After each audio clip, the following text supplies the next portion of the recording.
I'm finishing off the last 22 miles of my 175-mile week. Here are 3 takeaways that I learned that you can start applying to your life today. Today is Saturday, December 28th. Got 28 miles today. Had 6 miles this morning. Before I get into today's video, I just want to let you know that we are hosting another Run and Plunge this Saturday, 8 a.m. starting and stopping from Embrace North. We had a 6-mile one this morning.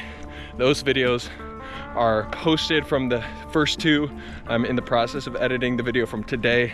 That will be coming out real soon, hopefully tomorrow, but wanted to let you know that before I get into today's topic. There's also a 25% discount code for those looking to get a strength program from Yoakum Strength, now until the 31st at midnight.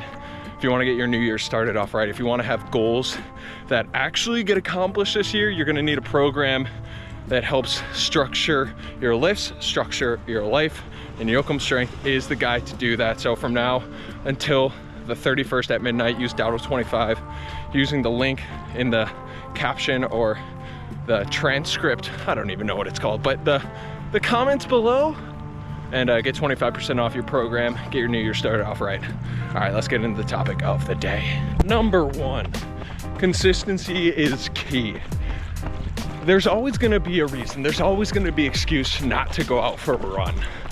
That could be weather dependent. That could be motivation or lack thereof. It could be not having the energy or not having the time, which I'll get to in a minute. But consistency is that one thing that you can put up against all those excuses and say, oh, consistency actually doesn't care if any of those are true or not. It doesn't care if it's raining, snowing, minus 30 degrees out. It doesn't matter if I got no sleep last night. Consistency doesn't care about those things. All it cares about is whether or not you got out and you did what you said you were gonna do. It cares about your action. Consistency is repeated action. In order to be consistent, you have to do the action. It's pretty cut and dry on that one. Number 2, the greatest form of self-love is showing up for yourself, is action. Now imagine this, you have your relationships, your friendships, your significant other, your family. If they told you time and time again they were gonna do something and never did it, always failed to follow through, would you still trust them? Would you still see them as a reliable source of information or guidance or help? Or that trust breakdown? I think it's pretty clear that if people don't follow through with what they say they're gonna do as it relates to our relationship to them, then we're just gonna, that relationship breaks down. And so if we have these standards for other people, then why don't we in turn have those same standards for ourselves? We have to be able to look at what we say and compare that to what we're getting done. And so screaming affirmations in the mirror isn't gonna give you confidence. It's not gonna give you the self-love that you're looking for. It's going to be found in the fruits of your labor. It's gonna be found in the ways that you show up for yourself.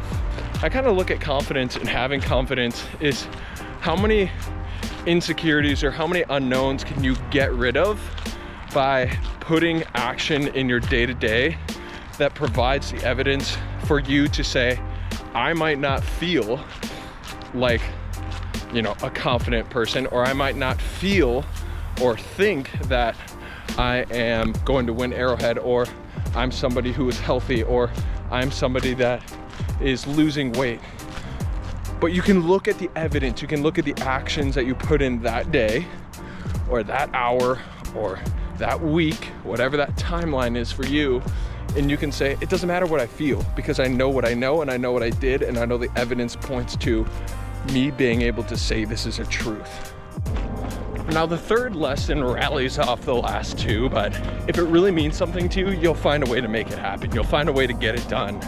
What I have learned in my time, not just with running, but with relationships to other people, that if engaging in a relationship with somebody else actually matters to you, then you'll make it happen. You'll make it work. You won't have to have all the excuses of why you didn't have time, why you didn't have the opportunities. You'll find and create those opportunities for yourself. And I think a good example of that was me over this holiday season and Christmas season and being home for the holidays and saying, man, it's gonna be really difficult to run 24, 25, 26, 27 miles on a day when I have Christmas and family and all these other obligations or things that I want to be a part of, family time and whatnot. And it's gonna be hard to do that when I'm running for 5 hours at a time. What can I do to make sure that I'm able to do both in a very fulfilling way where I'm present in both? And that's by getting up early and getting it done before people are awake. And being able to split my time appropriately and accordingly, where I'm not just pushing one off and using one as an excuse to not do the other. Because I think that's what we like to do sometimes, is we try and find the comfort in things.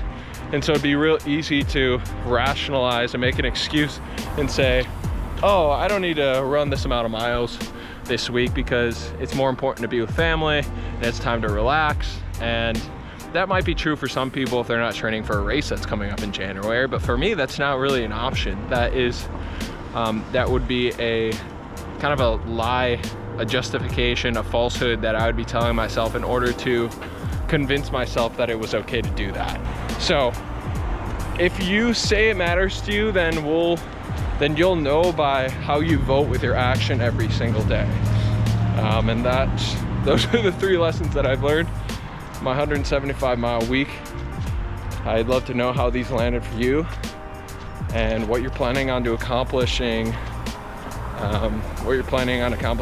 going into 2025. And really ask yourself, this is what I like to ask people and what I like to ask myself.